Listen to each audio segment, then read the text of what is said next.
Okay, तर हे जे स्टडी केलेली आहे ही तुमच्यापासून कोणीही काढून घेऊ शकणार नाही आणि मी पहिल्यापासून तेच सांगतोय.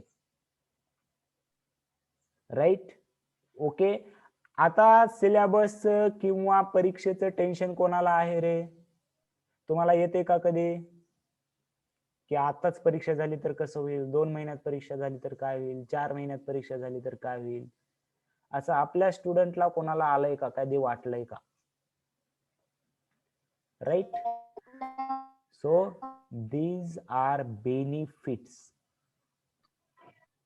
मी माझ्याच क्लासचं सांगत नाही, तुम्ही फक्त माझा क्लास केलात म्हणून म्हणत नाही मी, हे तुमच्या लाईफ मध्ये लक्षात ठेवा. कोणी घरी बसून समजा स्वतः स्टडी केलंय, कोणी दुसऱ्या क्लासचे स्टडी केले, तर ते आता बाहेरच्या फॅक्टरने तेवढे ते त्यांना फरक पडत नाही. हो, ते थोडं थोडं तर विसरणारच ना, पूर्ण कसं लक्षात राहणार, ते आपण रिवाइज करणार आहोत. आपल्याला आता रिव्हिजनला टाइमच टाइम आहे. राईट? थोडे थोडे विसरू द्या, पण घाबरू नका. राईट? तर लाईफ साठी सांगतोय तुम्हाला, लाईफ साठी तुमची जी लाईफ असली पाहिजे हे तुमच्या सोबत असले पाहिजे, जे बाहेरचे फॅक्टर आहेत. बघा, आता जर कोणी फार्मरचा जर सन किंवा डॉटर असेल, इथे फार्मरची मुलं असतील, तर फार्मरचं टेन्शन का आहे, त्याला बाहेरच्या गोष्टीचं खूप टेन्शन असतं. पाऊस पडेलच का नाही, ज्या दिवशी पीक काढायचं त्या दिवशी पाऊस पडला तर, त्याच्या शेतमालाला भाव भेटेल का नाही, त्याचं व्यवस्थित रोगाची फवारणी झाली नाही, रोग पडला अचानक, बरोबर आहे, पाणी कमी पडायला लागलं, हे त्याच्या हातात आहेत का, सांगा बरं मला. हे त्याच्या हातात फॅक्टर आहेत का? पाऊस पडेल का नाही, शेताला भाव मिळेल का नाही, एखादा रोग पडलाय, मध्येच काहीतरी ते टीव्हीवर दाखवत होते बघा, टिट्टी आलत्या त्या तिकडे नॉर्थ मध्ये, आपल्याकडे आलं नाहीत, बरं झालं. म्हणून तुम्हाला एक एक्झाम्पल सांगतोय, फार्मर वर्सेस नाव. आता समजा एक गव्हर्नमेंट मध्ये जॉब करणारे पर्सन आहे, फॉर एक्झाम्पल टीचरच घेऊया आपण सिम्प्लिसिटी साठी, त्याच्यापेक्षा बेटर इंजिनियर, म्हणजे बेटर वगैरे म्हणत नाहीये मी, फक्त फरक कसा पडतोय ते सांगतोय मी. असं सांगत नाही की फार्मिंग वाईट आहे आणि गव्हर्नमेंट टीचर किंवा हे खूप चांगलं आहे, असं म्हणत नाही, फक्त एक्झाम्पल देतोय तुम्हाला विषय निघाल्यामुळे आता, की या फार्मरच्या लाईफ मध्ये असे बरेच फॅक्टर आहेत. रेन आहे, वेदर आहे, काढलेला शेतमालाला जे भाव आहे ती आहे, याला त्याचं टेन्शन आहे का, याला त्याचं टेन्शन आहे का, याची जर सॅलरी फिक्स आहे, याला फिक्स माहित आहे 2 इयर्सने एवढे पर्सेंट त्याच्या सॅलरी मध्ये वाढ आहे. राईट? तर मग कोणाची लाईफ बेटर असणार सांगा बरं मला, कोणाची लाईफ बेटर असणार? हे फक्त जस्ट एक्झाम्पल देतोय, त्याच्यामध्ये बाकीचे बरेच फॅक्टर येतात, पण मला सांगायचंय काय की याच्यामध्ये जेव्हा तुमच्या लाईफ मध्ये, मला हे दोन डायरेक्टली कम्पेअर करायचं नाही, पण जेव्हा तुमच्या लाईफ मध्ये तुमची लाईफ अशी असली पाहिजे की बाहेरचे फॅक्टर तुम्हाला कमीत कमी इम्पॅक्ट केले पाहिजेत. त्यामुळे फार्मर जे आहेत ते व्यवस्थित, तर त्यांना सतत असतं, उद्या सोयाबीन काढायचंय आणि पाऊस आला, आपल्याकडे होतं बघा, सोयाबीन काढायच्या वेळेस पावसाचे मिनमिन सुरू झाली, जाम टेन्शन असतं त्याला. 4 महिने केलेली मेहनत वाया घालवायची का? माणसं भेटत नसतात, ते पण त्याच्या हातात नाहीये, कामगार मजूर भेटत नाहीयेत. हा, मग याच्यामध्ये काही मोठे फार्मर आहेत ज्यांच्याकडे ऑलरेडी पैसा आहे, समजा त्यांनी विहिरी खणलेले आहेत, पाईपलाईन आहे, बोर आहे, त्यांच्या मनामध्ये रेन पडला नाही तरी त्यांच्याकडे पाणी भरपूर आहे, म्हणजे त्यांनी त्याची डिपेंडन्सी काढलेली आहे. बघा, फार्मर सुद्धा चांगले आहेत, मला डायरेक्ट कम्पेअर करायचं नाही, पण जे रेन वरती डिपेंड आहेत त्यांचं, आणि ज्यांच्या शेतामध्ये ऑलरेडी पाणी, बोर आहे, विहीर आहे, मोटर लावून ते पाणी केव्हाही देऊ शकतात, याच्यामध्ये त्यांची ही डिपेंडन्सी जी आहे ती कमी झाली. डिपेंडन्सी जी आहे, तसंच तुमच्या लाईफमध्ये लाईफ टाइम लक्षात ठेवा, तुम्हाला डिपेंडन्सी तुमच्या इतरावर, इवन तुमचे पॅरेंट्स असतील, आई मम्मी पप्पा, किती दिवस सोबत असणार आहेत ते? तुम्हाला एक डिग्री घेईपर्यंत तुम्हाला सपोर्ट करतील. ऍक्च्युली पॅरेंट लास्ट पर्यंत सपोर्ट करतात, पण तुम्ही त्यांच्यावर जर डिपेंड असताल तर तुमच्या लाईफचं कंट्रोल हे पॅरेंट वरती आहे. पण त्याच वेळी जर तुम्ही स्वतः तुमच्या लाईफचं कंट्रोल घेतलात, इवन टीचर सुद्धा तुमच्या लाईफ मध्ये कंट्रोल घेऊ शकत नाही. मी तेच सांगतोय, टीचर कोणता निवडायचा ते तुमच्या हातात आहे. टीचरला फॉलो करायचं का नाही ते तुमच्या हातात आहे. टीचर काय सांगतोय ते आधी तुम्ही चौकशी केली पाहिजे, बरोबर खरंच ते जे सांगताय टीचर ते बरोबर आहे का, कोणत्या याच्यामध्ये काय सांगताय, त्याचा रिझल्ट मध्ये काय आहे, त्याचा उपयोग आपल्याला काय आहे, त्याची मेथड काय आहे, या सर्व जर युजफुल तुम्ही केलात तर हे तुमच्या लाईफसाठी लाईफ लॉंग हे बेनिफिशियल आहे, लक्षात घ्या. राईट. तर याच्या पुढे कम्प्लिटली लक्षात ठेवायचं, फक्त मी सांगतो म्हणून नव्हे. राईट. मी किती दिवस आहे तुमच्या सोबत? 1 year, 2 year, maximum 3-4 years. Rest life तर तुमच्या सोबत तुम्हालाच जगायचंय. म्हणून मी जे काय सांगतोय ते डायरेक्टली विश्वास ठेवणार का तुम्ही? ऍक्च्युअली बघायचं. मी जेव्हा तुम्हाला सांगतो की समजा की एक्स्ट्राचं बुक सॉल्व्ह करा किंवा A11 चे फिजिक्सचे क्लासेस करा, असं काही जर समजा मी सांगितलं तुम्हाला, ऍक्च्युली माझ्याबद्दल पण तुम्ही इथे डायरेक्टली न करता तुम्ही बघायला पाहिजे जे सक्सेसफुल स्टुडंट आहेत त्यांनी काय केलं. राईट. सिंपल आहे. त्यांनी जे केलंय जर तुम्ही तेच करत असाल तर तुम्हालाही भेटायला पाहिजे. एवढं सिंपल असतं, पण लोकांना हे समजत नाही आणि समजलंच नाही लास्ट पर्यंत. मी सांगत राहिलो एवढे दिवस, पण काही स्टुडंट मी केलाच नाही, 7-8 महिने त्यांनी लेक्चर केलंच नाही. म्हणजे लोकांना हे सुद्धा एवढ्या लवकर समजत नसतं. राईट. आता नवीन येणाऱ्याला वाटू शकतो तुम्ही 8 महिने क्लास कसं केला सर कंटिन्यू. राईट. पण आपल्याला कधी वाटलं का आपण कुठं काही जास्त करायला म्हणून? सो ही हॅबिट आता आपल्याला लाईफ लॉंग लक्षात राहिली पाहिजे. लक्षात राहील का? चला एव्हरीवन येस और नो मध्ये रिप्लाय करा. मला याच्यापेक्षा तुम्ही एक प्रॉब्लेम सॉल्व्ह करण्यापेक्षा हे डिसिप्लिन तुमच्या आयुष्यात किती महत्वाचं आहे हे माझ्यासाठी जास्त इम्पॉर्टंट आहे. मी तुम्हाला शॉर्ट टर्म साठी काही सांगत नाही. राईट. जरी कडू असलं तरी मी तुमच्या लाईफच्याच लॉंग टर्म साठी जे फायद्याचं आहे ते सांगणार. ओके. Very good. ओके चलो नक्की ठीक आहे. Very good. So starting with coordinate geometry chapter, right? So just 1 second मला वेळ द्या, मला चॅप्टरचं हे उघडू द्या. Chapter chapter chapter chapter chapter chapter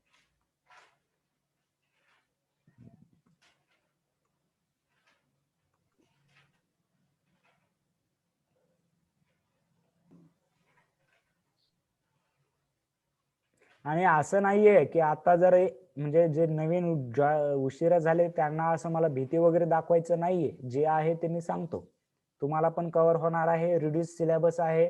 तुम्ही फक्त आणि फक्त रिड्यूस सिलेबस मध्ये टेक्स्ट बुक आणि गाईड एवढंच सोडवायचंय. जे नवीन विद्यार्थी आहेत त्यांच्यासाठी सांगतोय मी जे आहे ते सांगणार. राईट. नवीन विद्यार्थी जर कोणी जॉईन केलेले असतील तर आपल्याकडे सर्व चॅप्टरचे लेक्चर आहेत, त्या तुम्हाला कव्हर करायचे आहेत. वेळ भरपूर आहे. चॅप्टर रिड्यूस झालेले आहेत, सिलेबस रिड्यूस झालेला आहे, परीक्षा पोस्टपोन झालेले आहेत. त्याच्यामुळे तुम्हाला सुद्धा घाबरायची काही गरज नाही.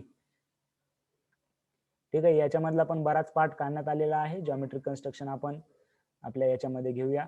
So our chapter is coordinate geometry. Right. सही. आपला अभ्यास कमी झालेला आहे. ऑफलाईन लेक्चर सुरू होतील, पण आपल्या अभ्यासाचं काय? मी असंच कोणालाही नाही म्हणत. आपली जी कॅपेबिलिटी आहे, आपलं जे पोटेन्शियल आहे ते वेस्ट नका करू.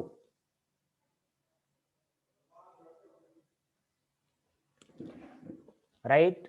केव्हा लेक्चरला असता केव्हा नसता. काल लेक्चरला नव्हता बहुतेक. काल होता का लेक्चरला? राइट.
इधर से म्यूट हो गया था. ठीक है, ओके, ठीक है, सॉरी वो म्यूट हो गया था. अब आ रही है?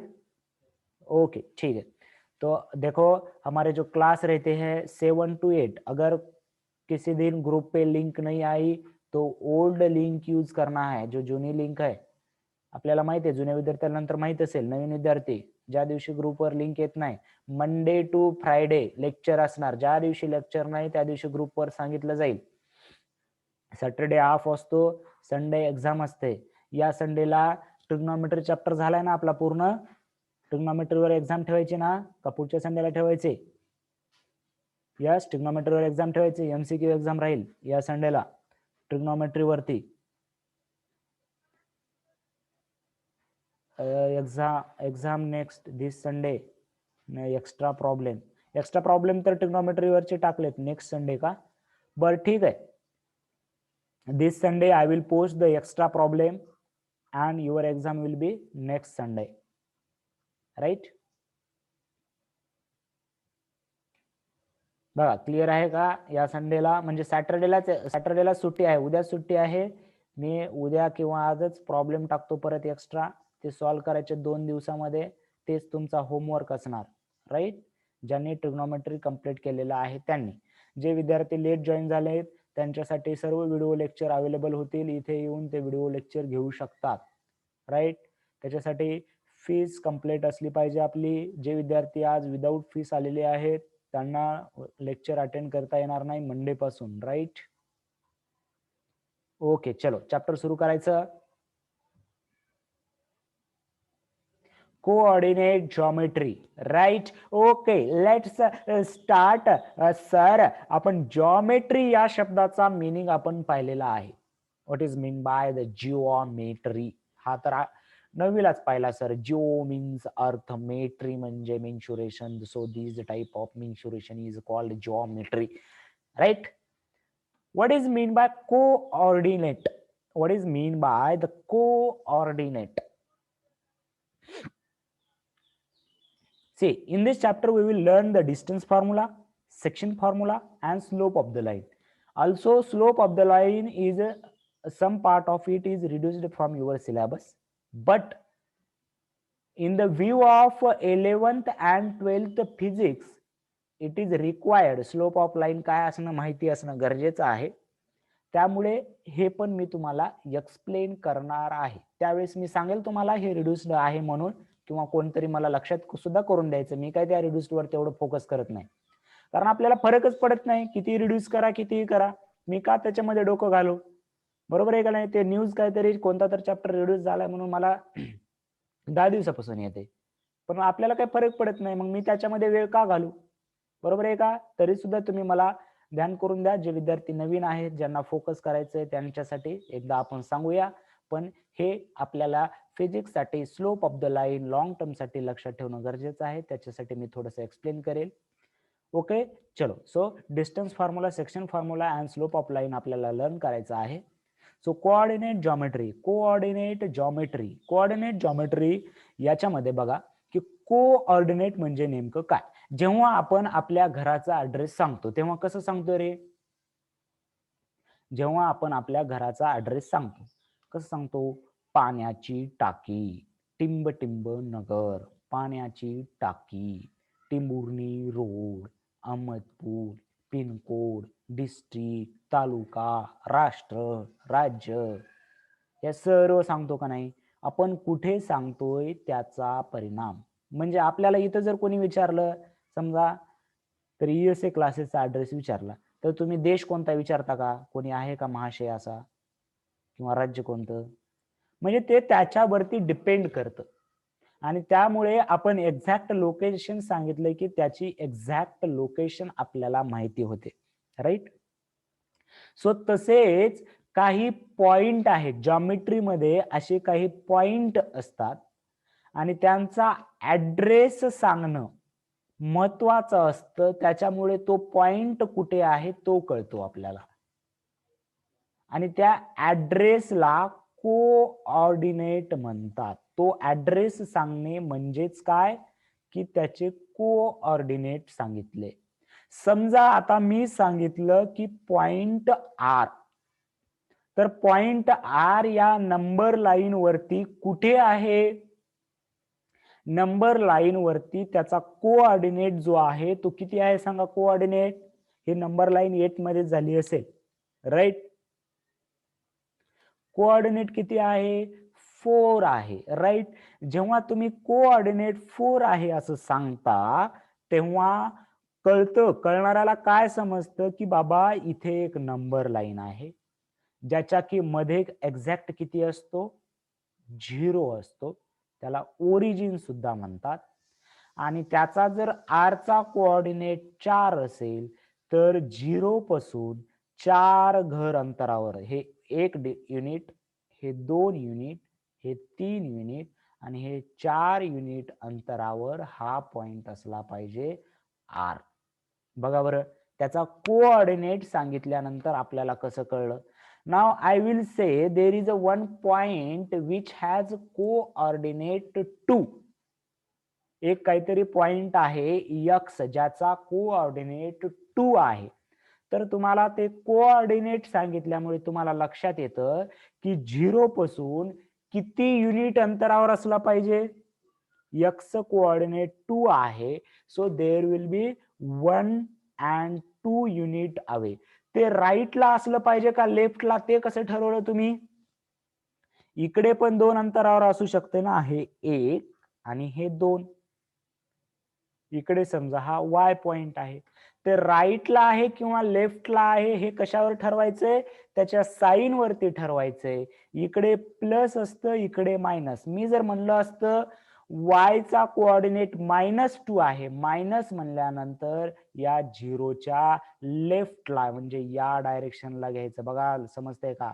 आता या लाईन वरती आपण पाहूया. बघा -1 म्हणल्यानंतर लेफ्ट साइडला -1 युनिट, +4.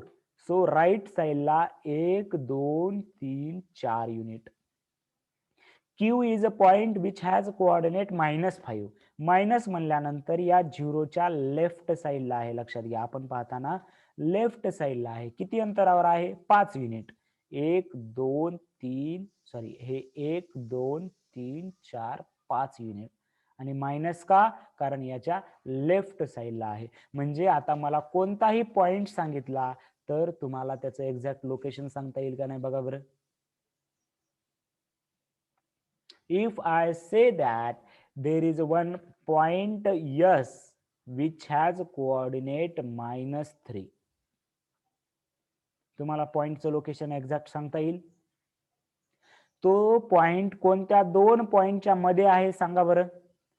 S पॉइंटचं कोऑर्डिनेट -3 आहे. S पॉइंटचं कोऑर्डिनेट काय आहे -3 आहे. राईट.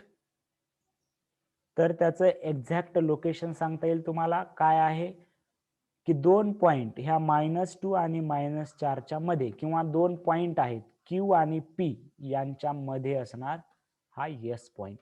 म्हणजे सांगायचंय काय की तुम्हाला कोऑर्डिनेट माहिती असल्यानंतर म्हणजे घराचा ऍड्रेस माहिती असल्यासारखं आहे का नाही बघा बरं. तुम्ही त्याचं लोकेशन सांगू शकता. घराचा ऍड्रेस माहिती असल्यासारखंच आहे ना कोऑर्डिनेट म्हणजे. बरोबर आहे.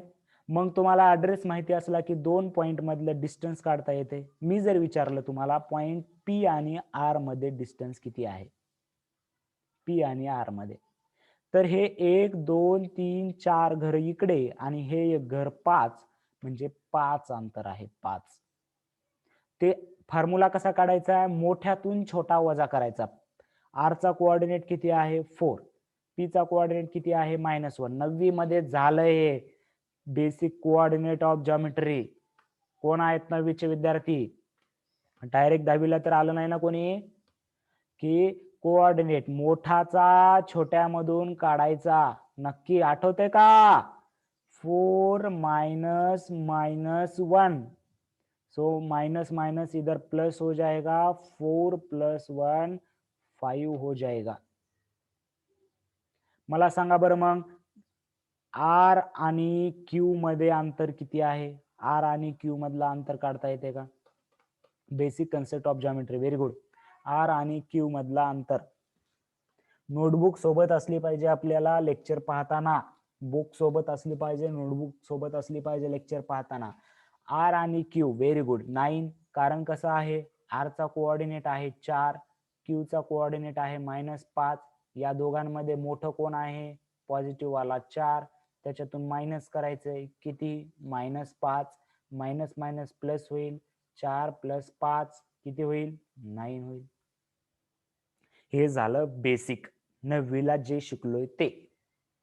राईट. आता आपण 10वीला आलो. ऐका नाही, करोना ढकल पास मला माहिती आहे तुमचे पेपर झाले नाहीत का? झालेत? नाही, 9वी वाल्यांचे झालेत, बाकीच्यांचे नाही. ते पण काही शाळेला असलेल्यांचेच झालेत. तुमचे 9वीचे पेपर झालेत का? नक्की पास आहो का? रिझल्ट माहिती आहे का तुम्हाला? रिझल्ट माहिती आहे, पेपरच नाही झाले.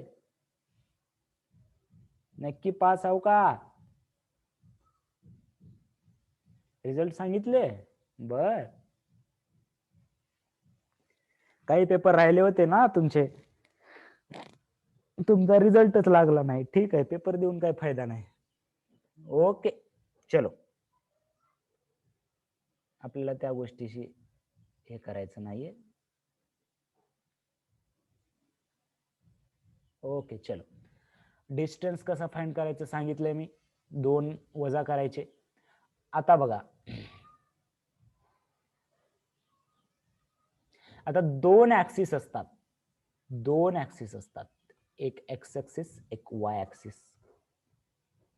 एक एक्स ऍक्सिस आणि एक वाय ऍक्सिस. हा, ट्रिप तेवढी झाली, पेपर जेवढे नाही झाले.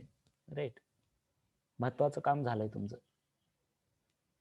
तर एक्स ऍक्सिस वरती जर समजा एक पॉइंट आहे, एक्स ऍक्सिस वर चला एक गोष्ट लक्षात ठेवायची, एक्स ऍक्सिस वरती पॉइंट आहे तर त्याचा वाय कोऑर्डिनेट, आता हे जे पॉइंट आहे त्याला कोऑर्डिनेट म्हणणार याच्या पुढे. तर तुम्हाला 2 ऍक्सिस असणार, एक एक्स ऍक्सिस, एक वाय ऍक्सिस.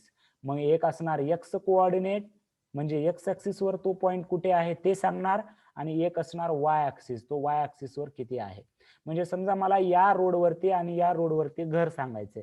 समजा इथून पॉइंट आहे, तर तुम्ही सांगणार ना या लाईन पासून एवढ्या अंतरावर, या लाईन पासून एवढ्या अंतरावर, असंच सांगायला पाहिजे. फक्त एका लाईन पासून सांगितलं तर जमेल का? समजा मी सांगितलं की या उभ्या लाईन पासून 2 मीटर अंतरावर आहे, तर हा पॉइंट इथं असू शकतो, इथं असू शकतो, इथं असू शकतो, इथं असू शकतो. म्हणून या लाईन पासून किती अंतरावर आहे आणि या लाईन पासून किती अंतरावर आहे हे मला दोन्ही सांगावं लागेल. त्याला कोऑर्डिनेट म्हणतात. ते कोऑर्डिनेट लिहिण्याची स्टँडर्ड मेथड आहे एक्स, वाय. आधी एक्स कोऑर्डिनेट लिहायचा, म्हणजे एक्स ऍक्सिस वरती तो पॉइंट किती कुठं आहे तो कळतो. नंतर वाय कोऑर्डिनेट लिहायचा, म्हणजे वाय ऍक्सिस वरती तो पॉइंट कुठे आहे तो ते कळतं. राईट. बघा, जर आता याच्यामध्ये जर पॉइंट एक्स ऍक्सिस वरती असेल तर त्याचा वाय कोऑर्डिनेट 0 असतो. First rule, the point on X axis, त्याचा वाय कोऑर्डिनेट आता हे एक्स कॉमा वाय आपण पाहिलं ना, कोऑर्डिनेट कसे लिहिले जातात, एक्स कॉमा वाय लिहिले जातात, राईट. तर एक्स ऍक्सिस वरती त्याचा वाय कोऑर्डिनेट किती असतो come on everyone, Y coordinate will be 0, right.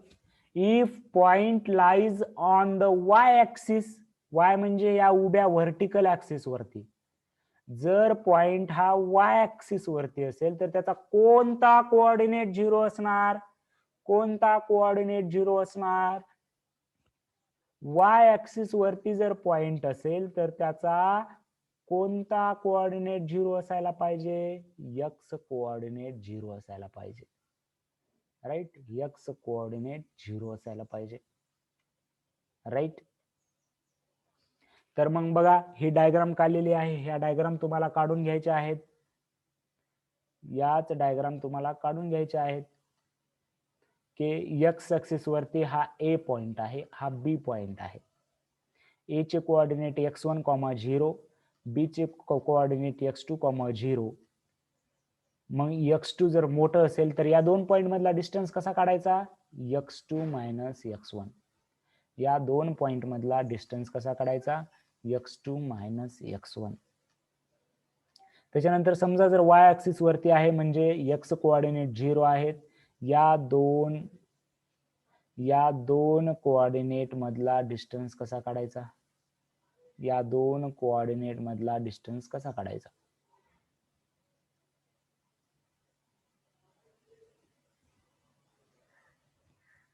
या दोन कोऑर्डिनेट मधला डिस्टन्स कसा काढायचा.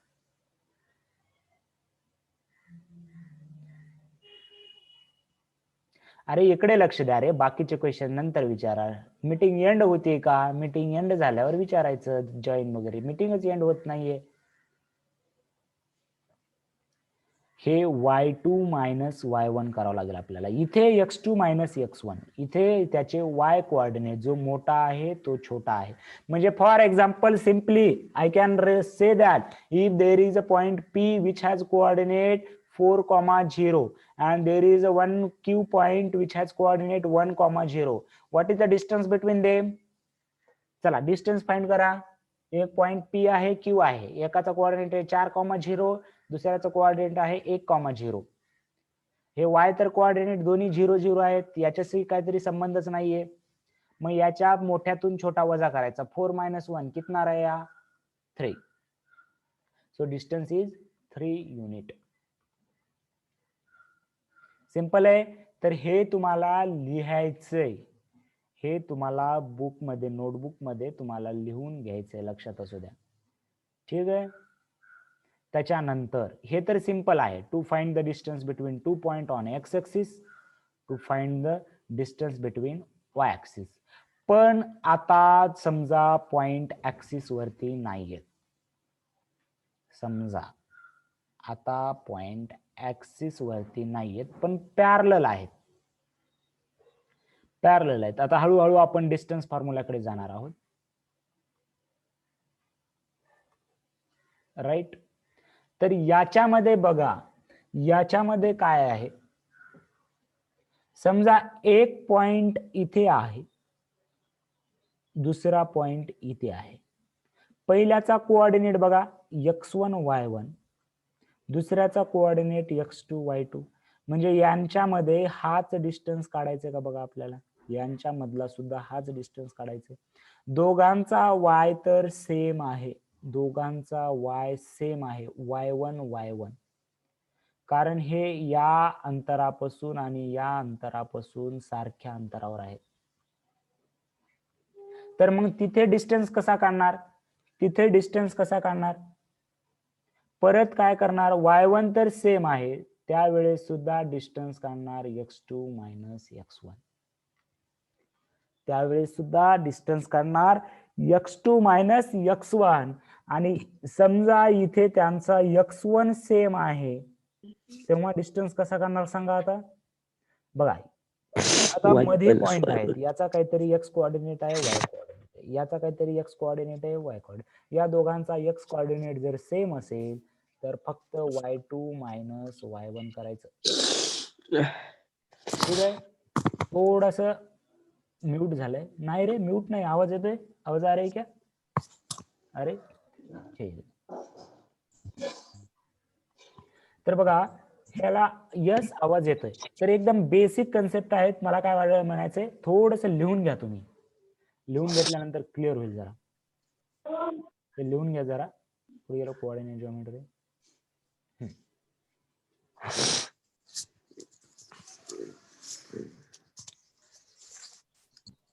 लिहून घ्यायचंय.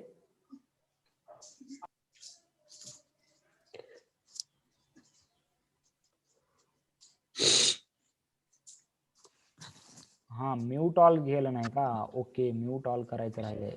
ठीक आहे. आधी सांगायचं की रे आवाज येत असेल की तुम्हाला बाहेरचा. हा तो म्यूटच होऊ द्या की त्याला म्यूटच राहू द्या. दराड्याला लय आवाज करते ती दराडे.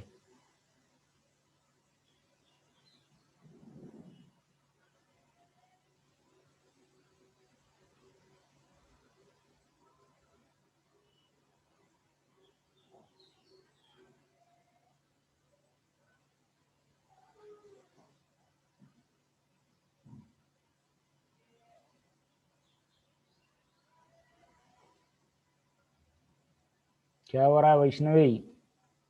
ठीक आहे, लिहून घ्या चला.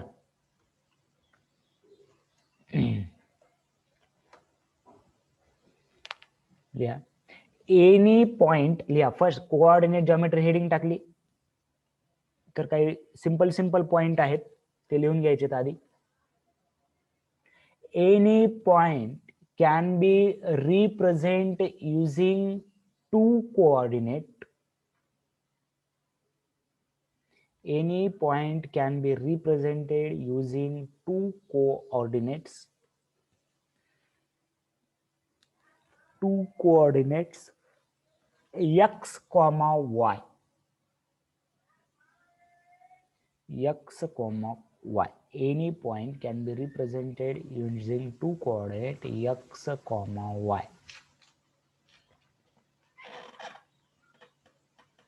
फर्स्ट पॉइंट झाला.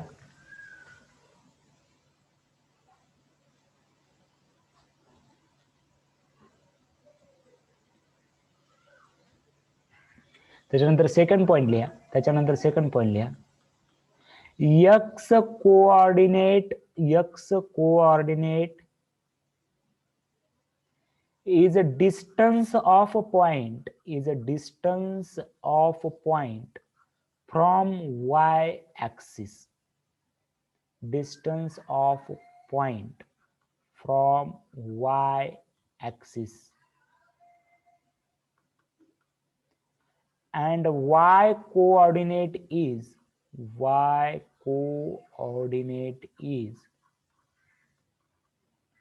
distance of a point from x axis.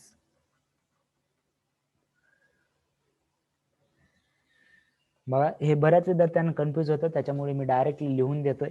हे ऍक्च्युली लॉजिकली जर तुम्हाला समजलं तर खूप छान आहे, पण विद्यार्थी कन्फ्यूज होतात यामध्ये, त्याच्यामुळे मी लिहून देतोय. बघा x आणि y जर पॉइंट असतील तर चला सर्वांनी सांगायचं x कोऑर्डिनेट म्हणजे त्याचा हा जो x, बघा या केसमध्ये आपण काय सांगितलं, x कोऑर्डिनेट म्हणजे त्याचा y पासूनचा अंतर. बघा हे x, x1 ही y ऍक्सिस आहे. हे x1 म्हणजे या y ऍक्सिस पासूनचं हे अंतर म्हणजे x1. इथे x2 इथं आहे म्हणजे हे y ऍक्सिस पासूनचं इथपर्यंत अंतर म्हणजे x2. पहिला पॉइंट समजला का? बघा बरं, x कोऑर्डिनेट म्हणजे त्याचं y ऍक्सिस पासूनचं अंतर. पहिला पॉइंट समजला का? पहिला पॉइंट समजला का? यस. x कोऑर्डिनेट म्हणजे त्याचं y ऍक्सिस पासूनचं अंतर. आणि समजा हा पॉइंट इथं आहे, समजा हा पॉइंट इथं आहे, इथं एक, इथं एक. त्याचं y1 म्हणजे या x पासूनचं अंतर आहे आणि y2 म्हणजे हे जी उंची आहे ती एक्स ऍक्सिस पासूनची डिस्टन्स आहे. म्हणजे वाय कोऑर्डिनेट काय सांगतं, त्याचा डिस्टन्स फ्रॉम एक्स ऍक्सिस. बघा हे पण पॉइंट क्लिअर झाला का? Y coordinate is a distance from x axis and x coordinate is a distance from Y axis. Clear आहे 2 पॉइंट. मग आता मी महत्वाचं सांगतोय. आता बघा, आता खूप महत्वाचं सांगतोय मी. जर याचा वाय कोऑर्डिनेट 0 आहे, म्हणजे याचं एक्स ऍक्सिस पासूनचं डिस्टन्स किती आहे? याचं एक्स ऍक्सिस पासूनचं डिस्टन्स, वाय कोऑर्डिनेट म्हणजेच एक्स ऍक्सिस पासूनचं डिस्टन्स. वाय कोऑर्डिनेट म्हणजेच एक्स ऍक्सिस पासूनचं डिस्टन्स, जे की या पॉइंटचं आणि या पॉइंटचं किती आहे? वाय कोऑर्डिनेट किती आहे? चला एवढा पॉइंट क्लिअर करून घ्या. मला माहिती आहे कोणाचे क्लास आहेत, स्कूल आहेत, एवढाच पॉइंट क्लिअर करायचंय. वाय कोऑर्डिनेट किती आहे? म्हणजे वाय कोऑर्डिनेट 0 आहे, म्हणजेच एक्स ऍक्सिसचा डिस्टन्स 0 आहे, म्हणजेच तो पॉइंट त्या एक्स ऍक्सिस वर आहे. मला सांगता येईल का? असं म्हणता येते का? बघा बरं.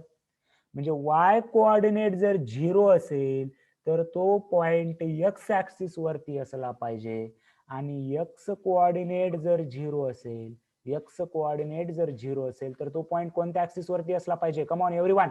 एक्स कोऑर्डिनेट जर 0 असेल तर तो पॉइंट कोणत्या ऍक्सिस वरती असला पाहिजे? Come on everyone. सर्वांना समजले का? खूप बेसिक गोष्ट सांगितली मी, पण खूप इम्पॉर्टंट गोष्ट सांगितली. हे ज्याला लक्षात आलंय त्याला याच्या पुढचं सर्व चॅप्टर व्यवस्थित जाणार आहे. एक्स कोऑर्डिनेट 0 म्हणजे वाय ऍक्सिस. तुम्हाला फक्त पॉइंट कुठे आहे ते सांगता आलं पाहिजे. पॉइंट कुठे आहे ते सांगता आलं पाहिजे. मग तुमचं जे होमवर्क आहे ते काय आहे की हे जे आहेत पॉइंट ते लिहून घ्यायचे तुम्हाला. हे पॉइंट, हे पॉइंट हेडिंग टाकायचे. याच्यावरची फक्त हेडिंग टाकायचे. सॉरी, याच्यावरची फक्त हेडिंग टाकायचे. याच्या वरची हे हेडिंग टाकायचे फक्त. हे to find distance between any 2 point on axis. आणि हे लिहायचे, हे खालचं लिहायचे, आणि त्याच्यानंतर हे हेडिंग टाकून हे लिहायचे. लक्षात आलं का? हे होमवर्क. आजचा होमवर्क हा आहे. उद्या मी एक्स्ट्रा प्रॉब्लेम ट्रिग्नोमेट्रीवर टाकेल. आजचा होमवर्क लक्षात आलं का? मंडेला परत क्लास झाल्यावर आपण रिवाइज करून पुढे जाणार आहोत. आजचा होमवर्क लक्षात आला?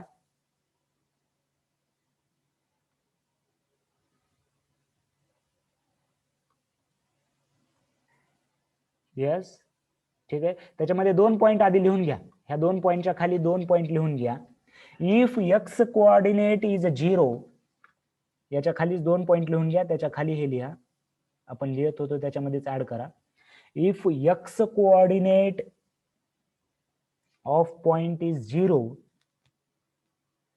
if x coordinate of point is 0, if x coordinate of point is 0, x coordinate of point is 0, then point lies on y axis. Point lies on y axis. Point lies on y axis. Point lies on y axis. And next point लिहा, next point लिहा. Point lies on y axis. Next point तुम्हाला लिहिता येईल का? Next point तुम्हाला लिहिता येईल का? बघा, आपण आता काय लिहिलं? एक्स कोऑर्डिनेट 0 तर पॉइंट वाय ऍक्सिस वर असला पाहिजे. दुसरा पॉइंट काय लिहायचंय? If y coordinate is 0, if y coordinate is 0, right? If y coordinate is 0, if y coordinate is 0, then point lies on X axis, right. Y is equal to 0 असेल तर X axis, X is equal to 0 असेल तर Y axis, right. Complete झाला point. Okay, ठीक आहे. आज एवढंच पाहूया. So we will meet on Monday. 2 दिवसाचं शेड्यूल काय आहे? आजचा होमवर्क हा असेल, उद्याचा होमवर्क एक्स्ट्रा प्रॉब्लेम टाकले जातील ग्रुपवर, ते संडे पर्यंत सॉल्व्ह करायचे. संडेला या एक्झाम नाहीये, पुढच्या संडेला ट्रिग्नॉमेट्रीवर हे होईल. हा, झूम एक्स्ट्रा टाइम देते काहीतरी सध्या. ठीक आहे, ओके. चलो, bye everyone, have a great day. We will meet now on Monday. Okay, ठीक है, बाय.